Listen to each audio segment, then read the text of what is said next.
जय हिंद फ्रेंड्स, कैसे हैं आप लोग। नमस्कार, मैं एल शर्मा फिर से आप सभी का टॉपर्स नगरी में स्वागत करता हूं। आज के इस क्लास में हम लोग मौर्य साम्राज्य अर्थात मौर्यन एम्पायर एमसीक्यू के पार्ट 2 सीरीज को देखेंगे, जिसमें हम लगभग 45 प्लस क्वेश्चंस को डिस्कस करने वाले हैं। इसके पिछले लेक्चर में हमने पार्ट 1 को डिस्कस किया था, जिसमें हमने 45 प्लस क्वेश्चंस को देखा था। वीडियो के आगे बढ़ने से पहले मैं आपको फिर से रिकमेंड करूंगा कि यदि आप हमारे द्वारा बताए गए माइंड मैप के माध्यम से मौर्य एम्पायर वीडियो को नहीं देखे हैं तो सबसे पहले उस वीडियो को जाकर देखें, क्योंकि काफ़ी डिटेल से, बहुत ही कॉन्सेप्चुअल तरीके से और काफ़ी इंटरेस्टिंग वे में माइंड मैप के माध्यम से हमने सारे चैप्टर को डिस्कस किया है। वह आपके लिए बहुत ही यूजफुल रहने वाला है। और उस वीडियो को देखने के बाद यदि आप ऑब्जेक्टिव क्वेश्चंस बनाते हैं हमारे साथ, तो हमसे पहले आंसर आप खुद कर पाएंगे, मैं आपको इतना विश्वास दिलाता हूं। तो चलिए, ज़्यादा समय आपका नहीं लूँगा, सीधा हम क्वेश्चंस पे आते हैं। सबसे पहला क्वेश्चन है आज का, अशोक के निम्न अभिलेखों में से पूर्ण रूपेण धार्मिक सहिष्णुता के प्रति समर्पित कौन सा अभिलेख है? Which Ashokan inscriptions is fully devoted to religious tolerance? Option में है शिलालेख 13, शिलालेख 12, स्तंभ लेख 1, भबरू लघु शिलालेख। तो इसका सही आंसर हो जाएगा शिलालेख 12 जो है, ये पूरी तरह से धार्मिक सहिष्णुता के प्रति समर्पित है।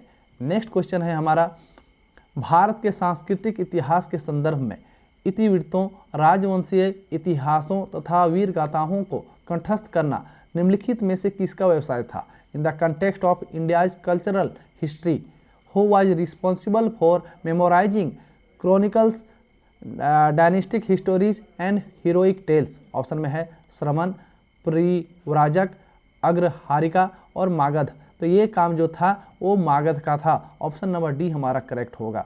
नेक्स्ट क्वेश्चन है, निम्नलिखित में से कौन स्रोत मौर्यों के नगर प्रशासन का विस्तृत विवरण प्रस्तुत करता है? Which source provides detailed information on Mauryan city administration? Option में है कौटिल्य का अर्थशास्त्र, मेगास्थनीज का इंडिका, विशाखदत्त का मुद्रा राक्षस और अशोक का अभिलेख। तो मौर्यन नगर के प्रशासन अर्थात जो भी शासन व्यवस्था किस प्रकार से मौर्य साम्राज्य में चल रहा था, इसके बारे में डिटेल और विस्तृत विवरण हमें मेगास्थनीज की इंडिका पुस्तक से मिलती है। तो ऑप्शन नंबर बी हमारा करेक्ट होगा। नेक्स्ट क्वेश्चन है, पंकोदक सन्निरोधे मौर्य प्रशासन द्वारा लिया जाने वाला जुर्माना था? Pankodak Sannirodhe was a fine imposed by Mauryan administration for? Option में है पीने के पानी को गंदा करने पर, सड़क पर कीचड़ फैलाने पर, कूड़ा फेंकने पर और मंदिर को गंदा करने पर। तो यह जो जुर्माना है किस लिए लिया जाता था? तो यह जुर्माना लिया जाता था सड़क पर कीचड़ फैलाने पर, स्प्रेडिंग मड ऑन रोड्स। इसका सही आंसर होगा, ऑप्शन नंबर बी करेक्ट है। नेक्स्ट क्वेश्चन है हमारा, भाग एवं बलि थे, भाग एंड बलि वेयर? ऑप्शन में सैनिक विभाग, राजस्व के स्रोत, धार्मिक अनुष्ठान और प्रशासकीय विभाग। तो भाग और बलि के माध्यम जो था वह राजस्व के स्रोत थे। यह एक कर था, जिसका यह कर का एक नाम था। तो इसका सही आंसर हो जाएगा ऑप्शन नंबर बी, राजस्व के स्रोत।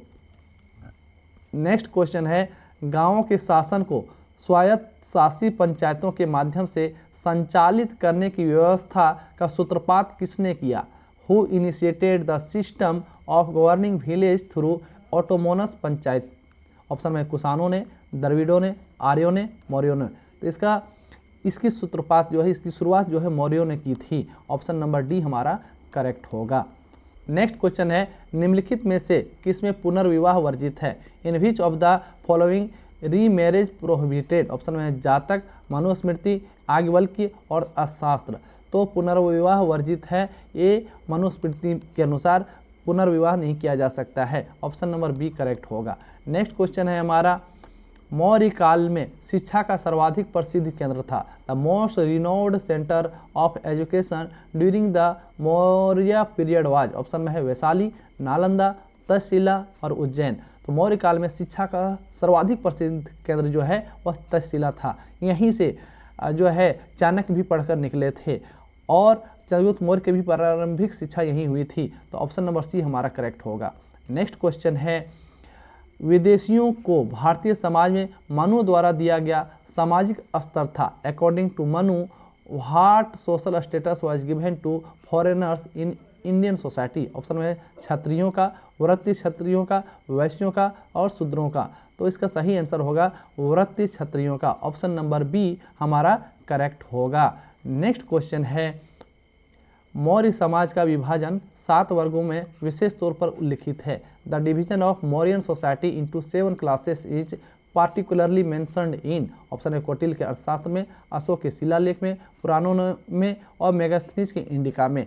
तो मौर्य समाज जो 7 वर्गों में विशेष तौर पर बटा था उसका उल्लेख हमें मेगास्थनीज की इंडिका पुस्तक से मिलती है। ऑप्शन नंबर डी हमारा करेक्ट होगा। नेक्स्ट क्वेश्चन है, मौर्य काल में भूमि कर जो कि राज्य की आय का मुख्य स्रोत था किस अधिकारी द्वारा एकत्रित किया जाता था? During Mauryan times land revenue the main source of state income was collected by which officer? Option में है अग्रोनोमाई के द्वारा, शुल्काध्यक्ष के द्वारा, सीताध्यक्ष के द्वारा और अकराध्यक्ष के द्वारा। तो यह जो कर है वसूला जाता था सीताध्यक्ष के द्वारा। ऑप्शन नंबर सी हमारा करेक्ट होगा। नेक्स्ट क्वेश्चन है हमारा, मौर्य नरेशों के बारे में निम्न में से कौन सा कथन सही है? उन्हें विकास किया था। Which of the following statement about Mauryan rulers is correct? Option में है संस्कृति, कला व साहित्य, सोने के सिक्के का, प्रांतीय विभाजन का, हिंदू कस्तक साम्राज्य का। तो देखिए, मौर्य नरेश के द्वारा मौर्य साम्राज्य के जितने भी शासक हुए उन्होंने संस्कृति, कला, साहित्य पर ध्यान दिया, ये सही है।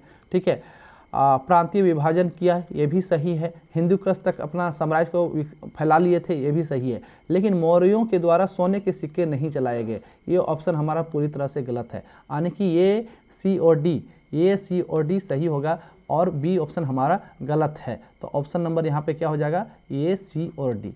नेक्स्ट क्वेश्चन है हमारा, वर्तमान नगर पालिका प्रशासन का कौन सा कार्य मौर्य काल से जारी है? Which function of modern municipal administration has continued since Mauryan period? Option में है नाप तोल के बांटों का निरीक्षण, वस्तुओं की कीमतें निर्धारित करना, जन्म एवं मृत्यु का पंजीकरण और शिल्पकारों का संरक्षण। तो देखिए, जन्म एवं मृत्यु का जो पंजीकरण है, registration of birth and deaths, ये मौर्य प्रशासन में भी जारी था। वहाँ से ये चीज़ को लिया गया है और ये चीज़ अभी भी आप नगर पालिका सिस्टम जो है वहाँ पे आप देखते होंगे कि कोई भी बच्चा जन्म लेता है या मृत्यु प्रमाण पत्र जो बनता है वहीं से बनता है। तो ऑप्शन नंबर सी हमारा करेक्ट होगा। नेक्स्ट क्वेश्चन है, निम्नलिखित व्यक्ति भारत में किसी न किसी समय आए, उनके आगमन का सही कालानुक्रम क्या है? Following person visited India at different times, what is the correct chronological order of their arrival? Option में है फाहियान, ईसिंग, मेगास्थनीज, हेनसांग। तो यहाँ ये क्वेश्चन का अर्थ ये हुआ कि ये सारे विदेशी नागरिक फॉरेनर्स भारत आए, लेकिन कौन पहले आया कौन बाद में आया ये आपको बताना है। और ये तभी संभव है जब आप जानेंगे कि कौन कब आया था। तो सबसे पहले देखिए जो है मेगास्थनीज जो है चंद्रगुप्त मौर्य के समय में आया था। उसके बाद हेनसांग और ईसिंग ये जो है हर्षवर्धन के कार्यकाल में आया था। और फाहियान जो है चंद्रगुप्त द्वितीय के जो कि गुप्त वंश का शासक था उसके समय में आया था। तो सबसे पहले कौन आया? मेगास्थनीज, तो 3 हो गया। उसके बाद कौन आया था? तो उसके बाद आया फाहियान, क्योंकि मौर्य साम्राज्य के बाद का जो शासक है यहाँ दिया गया में उसमें हमारा चंद्रगुप्त द्वितीय का स्थान आएगा। तो 3 के बाद 1 हो गया। उससे के बाद ईसिंग और हेनसांग दोनों हर्षवर्धन के समय में आया था और ईसिंग से पहले हेनसांग आया था, तो चौथे नंबर पर हेनसांग हो गया और ईसिंग लास्ट में आएगा। ईसिंग दूसरे नंबर पे, तो क्या हो जाएगा? 3142। तो 3142 कहाँ है? 3142, यानी ऑप्शन नंबर बी हमारा करेक्ट होगा। Right, 3142 option number B. Next question है हमारा, वह स्रोत जिसमें पाटलिपुत्र के प्रशासन का वर्णन उपलब्ध है। The source which describe the administration of Pataliputra is. Option में है दिव्यावदान और शास्त्र, इंडिका और अशोक का अभिलेख। तो पाटलिपुत्र के प्रशासन का वर्णन हमें मिलता है इंडिका पुस्तक में, जिसे मेगास्थनीज ने लिखा है। ऑप्शन नंबर सी हमारा करेक्ट होगा। नेक्स्ट क्वेश्चन है, मौर्य मंत्री परिषद में निम्न में से कौन राजस्व इकट्ठा करने से संबंधित था?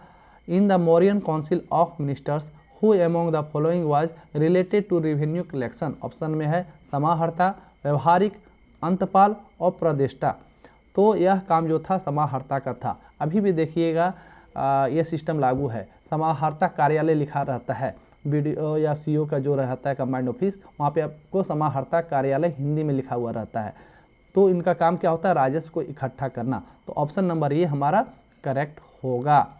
नेक्स्ट क्वेश्चन है, मौर्य काल में टैक्स को छुपाने अर्थात चोरी के लिए इनमें से क्या दंड दिया जाता था। In the Mauryan period what punishment was given for hiding tax. चोरी के लिए यानी टैक्स चोरी के लिए क्या दंड मिलता था। तो ऑप्शन है मृत्युदंड, सामानों की कुर्की जब्ती, कारावास, उपरोक्त में से कोई नहीं। तो देखिए मौर्य काल में टैक्स चुराना बहुत बड़ा पाप का कारण था, बहुत बड़ा दंड दिया जाता था और थोड़ा बहुत नहीं, सीधा मृत्यु दंड मिलता था। राइट, तो ऑप्शन नंबर ये हमारा करेक्ट होगा। नेक्स्ट क्वेश्चन है, अशोक के शिलालेखों में प्रयुक्त भाषा है। Which language is used in Ashoka's inscription. Option में है संस्कृत, प्राकृतिक, पाली और हिंदी। तो अशोक के शिलालेखों में प्रयुक्त भाषा जो है वह प्राकृतिक भाषा है। ऑप्शन नंबर बी करेक्ट होगा। नेक्स्ट क्वेश्चन है आपका, मेगास्थनीज की पुस्तक का नाम क्या है। What is the name of the book written by Megasthenes. Option में है अर्थशास्त्र, ऋग्वेद, पुराण और इंडिका। तो मेगास्थनीज ने जिस पुस्तक को लिखा है उसका नाम क्या है, इंडिका। ऑप्शन नंबर डी हमारा करेक्ट होगा। नेक्स्ट क्वेश्चन है, निम्नलिखित प्राचीन भारतीय अभिलेखों में से कौन सा एक खाद्यान्न के देश में संकट काल में उपयोग हेतु सुरक्षित रखने के बारे में प्राचीनतम शाही आदेश है। Which of the following ancient Indian inscription is the earliest royal order about storing food grains for use during crisis. Option में है सोहगौरा ताम्रपत्र, अशोक का रोमनदेही स्तंभ लेख, प्रयाग प्रशस्ति और चंद्र का महरौली स्तंभ लेख। तो ये हमें मिलता है सोहगौरा ताम्रपत्र से। ऑप्शन नंबर ये हमारा करेक्ट होगा। नेक्स्ट क्वेश्चन है हमारा, मौर्य काल में सीता से तात्पर्य है। In the Mauryan period what does sita refers to. Option में है एक देवी, एक धार्मिक संप्रदाय, राजकीय भूमि से प्राप्त आय और ऊसर भूमि। तो यह एक राजकीय भूमि से प्राप्त आय। ऑप्शन नंबर सी हमारा करेक्ट होगा। नेक्स्ट क्वेश्चन है हमारा, निम्नलिखित वक्तव्यों में कौन सा एक वक्तव्य अशोक के प्रस्तर स्तंभों के बारे में गलत है। Which of the following statements about Ashoka's stone pillar is incorrect. Option में है इन पर बढ़िया पॉलिश है, ये अखंड है, स्तंभों का सेफ्ट सुंडाकार है, या स्थापत्य संरचना के भाग है। तो इसमें क्या पूछा गया कि क्या गलत है, इसको ध्यान में रखिएगा, स्टेटमेंट को ध्यान से पढ़ना बहुत ही ज़रूरी है। तो अशोक के जो प्रस्तर स्तंभ हैं तो इसमें पॉलिश है, बिल्कुल ये सही है, ये अखंड है, ये भी सही है, और स्तंभों का सेफ्ट सुंडाकार है यानी कि हाथी के सूंड के आकार का है, बिल्कुल सही है, ये तीनों सही है। लेकिन क्वेश्चन में पूछा गया कि गलत कौन सा है, तो गलत चौथा है, यह स्थापत्य संरचना का भाग है, लेकिन यह स्थापत्य संरचना का भाग नहीं है, तो ये गलत होगा। ऑप्शन नंबर डी इसके अनुसार आपका आंसर होना चाहिए। नेक्स्ट क्वेश्चन है हमारा कि अशोक का अपने शिलालेखों में सामान्यतः जिस नाम से उल्लेख हुआ है वह है Ashoka is generally referred to by his name in his inscription. Option में है चक्रवर्ती, धर्मदेव, धर्मकीर्ति और प्रियदर्शी। तो अशोक को अपने शिलालेखों में प्रियदर्शी के नाम से अपने आप को उन्होंने बताया है, पुकारा है। ऑप्शन नंबर डी हमारा करेक्ट होगा। नेक्स्ट क्वेश्चन है, ब्राह्मी लिपि का प्रथम उद्वाचन किस पर उत्कीर्ण अक्षरों से किया गया। The first use of Brahmi script was on what medium. Option में पत्थर की पट्टियों पर, मोहरों पर, स्तंभों पर, सिक्कों पर। तो ये सबसे पहले पत्थर की पट्टियों पे, स्टोन स्लेब्स पे लिखा गया है। कौन सा भाषा, ब्राह्मी लिपि का प्रथम बार जो है इंस्क्रिप्शन किया गया है पत्थर की पट्टियों पर। ऑप्शन नंबर ये हमारा करेक्ट होगा। नेक्स्ट क्वेश्चन है, निम्नलिखित में से किसे सर्वश्रेष्ठ स्तूप मानते हैं। विच of the following is consider the finest stupa. Option में है अमरावती, भारहूत, सांची और सारनाथ। तो सांची का स्तूप को सर्वश्रेष्ठ स्तूप माना जाता है। ऑप्शन नंबर सी हमारा करेक्ट होगा। नेक्स्ट क्वेश्चन है, पत्थर पर प्राचीनतम शिलालेख किस भाषा में थे।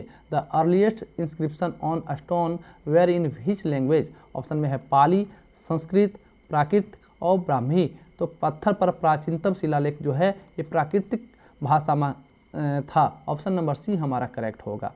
नेक्स्ट है, केवल वह स्तंभ जिसमें अशोक ने स्वयं मगध का सम्राट बताया है। Which is the only pillar where Ashoka called himself the empire of Magadh. Option में है मस्की का लघु स्तंभ, रोमेंदेही स्तंभ, क्वीन स्तंभ और भब्रू स्तंभ। तो ये भब्रू स्तंभ में जो है अशोक ने स्वयं को मगध का सम्राट बताया है। ऑप्शन नंबर डी होगा। नेक्स्ट क्वेश्चन है, भारत का प्रथम अस्पताल एवं औषधि बाग निर्माण करवाया था।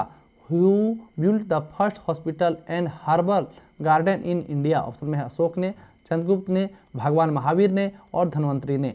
तो ये किया था अशोक ने, सबसे पहले अस्पताल और औषधि बाग दोनों बनवाया था। ऑप्शन नंबर ये सही होगा। नेक्स्ट क्वेश्चन है, निम्नलिखित में से कौन सा अधिकारी मौर्य प्रशासन का भाग नहीं था? Which of the following officials was not part of the Mauryan administration? Option में अग्रहारिक, युक्त, प्रादेशिक और राजुक। तो इसमें जो है मौर्य प्रशासन का पार्ट नहीं था, वह था अग्रहारिक, जबकि युक्त, प्रादेशिक और रजुक ये तीनों जो है मौर्य प्रशासन के अधिकारी थे। राइट, तो ऑप्शन नंबर ये क्वेश्चन के अनुसार ऑप्शन सही होगा। नेक्स्ट क्वेश्चन है हमारा, निम्नलिखित में कौन सा अशोककालीन अभिलेख खरोष्ठी लिपि में है? Which of the following Ashokan inscription is in Kharoshthi script? Option में है कालसी, गिरनार, शाहबाजगढ़ी और मेरठ। तो अशोककालीन अभिलेख जो खरोष्ठी लिपि में है उस अभिलेख का नाम है शाहबाजगढ़ी। ऑप्शन नंबर सी हमारा करेक्ट होगा।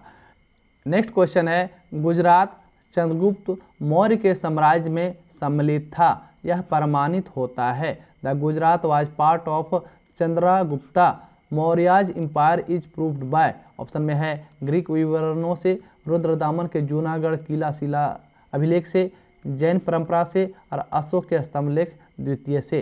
तो इसका सही आंसर होगा रुद्रदामन के जूनागढ़ किला शिलाभिलेख से। यह पता चलता है कि गुजरात जो है मौर्य प्रशासन का पार्ट था, चंद्रगुप्त मौर्य का वहाँ पे साम्राज्य स्थापित था। तो ऑप्शन नंबर बी हमारा करेक्ट होगा। नेक्स्ट क्वेश्चन है हमारा, अशोक ने बौद्ध होते हुए भी हिंदू धर्म में आस्था नहीं छोड़ी, इसका प्रमाण है? Ashoka despite being a Buddhist did not abandon faith in Hinduism.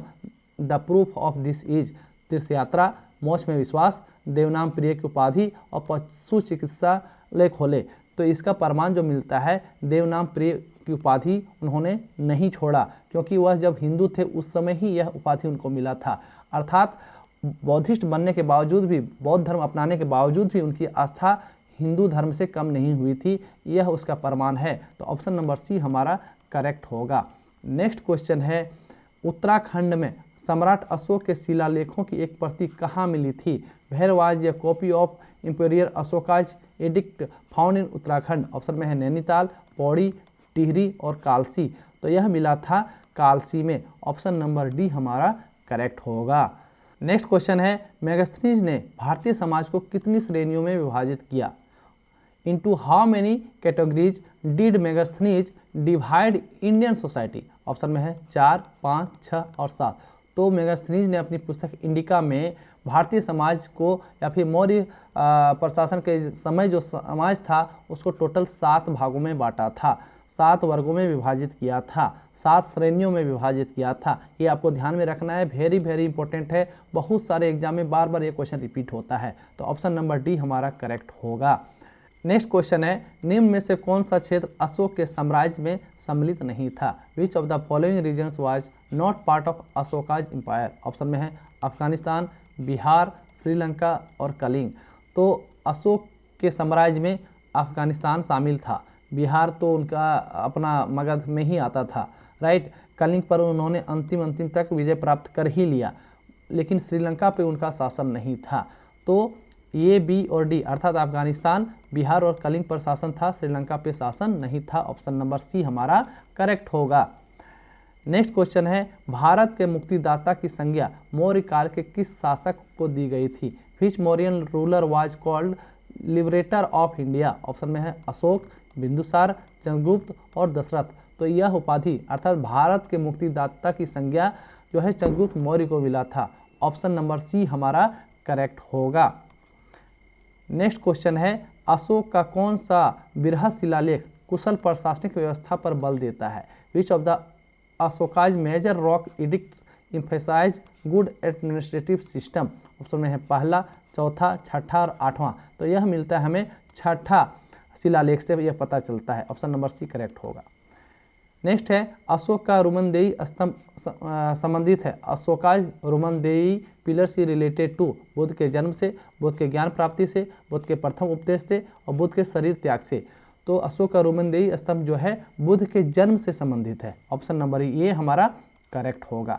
Next question है हमारा, चंद्रगुप्त मौर्य ने सेल्यूकस को किस वर्ष में पराजित किया था? ऑप्शन में है 317 ईसा पूर्व, 315 ईसा पूर्व, 305 ईसा पूर्व और 300 ईसा पूर्व।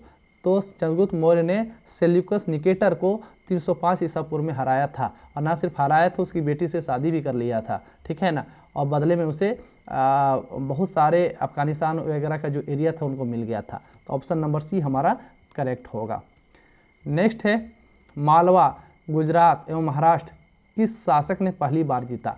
Who was the first ruler to conquer Malwa, Gujarat and Maharashtra? Option में हर्ष, स्कंदगुप्त, विक्रमादित्य और चंद्रगुप्त मौर्य। तो मालवा, गुजरात, महाराष्ट्र का जो क्षेत्र था इसे सबसे पहले जीतने का कार्य चंद्रगुप्त मौर्य ने किया था। ऑप्शन नंबर डी हमारा करेक्ट होगा। नेक्स्ट क्वेश्चन है अशोक का समकालीन तुर्मय कहाँ का राजा था? Turmaya contemporary of Ashoka was the king of which region? Option में मिस्र, कोरिथ, मैसिडोनिया और सीरिया। तो यह जो तुर्मय है ये मिस्र का राजा था। ऑप्शन नंबर ये हमारा करेक्ट होगा।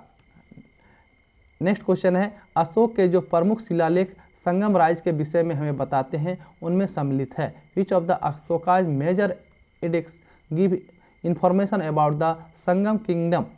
ऑप्शन में है पहला और 10वां, पहला और 11वां, यानी नेक्स्ट ऑप्शन है 3rd और 13th और 2nd और 14th।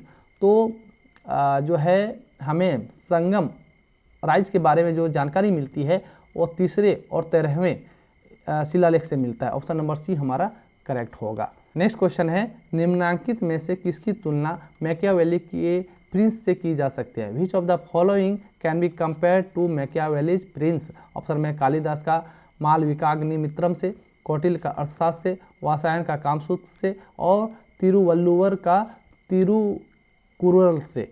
तो मैकियावेली के प्रिंस से जो कंपेयर किया जाता है वो हमेशा कौटिल्य के अर्थशास्त्र को किया जाता है, और ये बहुत ही इंपॉर्टेंट क्वेश्चन है, बहुत बार एग्जाम में पूछा गया है। ऑप्शन नंबर बी हमारा सही होगा। नेक्स्ट क्वेश्चन है कलिंग युद्ध की विजय तथा क्षतियों का वर्णन अशोक के किस शिलालेख में है? Victory and losses of Kalinga war are mention in which rock edict of Ashoka? Option में शिलालेख प्रथम, शिलालेख द्वितीय, शिलालेख सप्तम और शिलालेख 13। तो विजय और उससे जो हानि हुआ था, क्षति हुआ था, इसका उल्लेख हमें अशोक के 13वें शिलालेख से पता चलता है। ऑप्शन नंबर डी हमारा सही होगा। नेक्स्ट है कौटिल्य के अर्थशास्त्र में किस पहलू पर प्रकाश डाला गया है? विच aspect is highlighted in Kautilya's अर्थशास्त्र? ऑप्शन में है आर्थिक जीवन, राजनीतिक नीतियाँ, धार्मिक जीवन, सामाजिक जीवन। तो कौटिल्य के अर्थशास्त्र में हमें राजनीतिक नीतियों के बारे में पता चलता है। ऑप्शन नंबर बी करेक्ट होगा। बहुत सारे स्टूडेंट कंफ्यूज होकर अर्थशास्त्र नाम है तो आर्थिक जीवन कर देते हैं, जो कि गलत है। हाँ, अर्थशास्त्र में हमें राजनीतिक नीतियों, शासन प्रशासन के बारे में बताया गया है। ऑप्शन नंबर बी करेक्ट होगा। नेक्स्ट है निम्नलिखित में से दक्षिण राज्य का उल्लेख अशोक के अभिलेख में नहीं है। Which of the following southern state is not mentioned in Ashoka's inscription? Option में चोल, पांड्य, सत्यपुत्र और सातवाहन। तो इसमें चोल के बारे में जिक्र मिलता है, पांड्य के बारे में जिक्र मिलता है और सत्यपुत्रा के भी बारे में मिलता है, लेकिन सातवाहन के बारे में जिक्र नहीं मिलता है। ऑप्शन नंबर डी सही होगा। नेक्स्ट है कालसी प्रसिद्ध है। कालसी इज फेमस फॉर बौद्ध चैत्यों हेतु, फारसी सिक्कों के कारण, अशोक के शिलालेख के कारण और गुप्तकालीन मंदिरों हेतु। तो कालसी प्रसिद्ध है अशोक के शिलालेख के कारण। ऑप्शन नंबर सी हमारा करेक्ट होगा।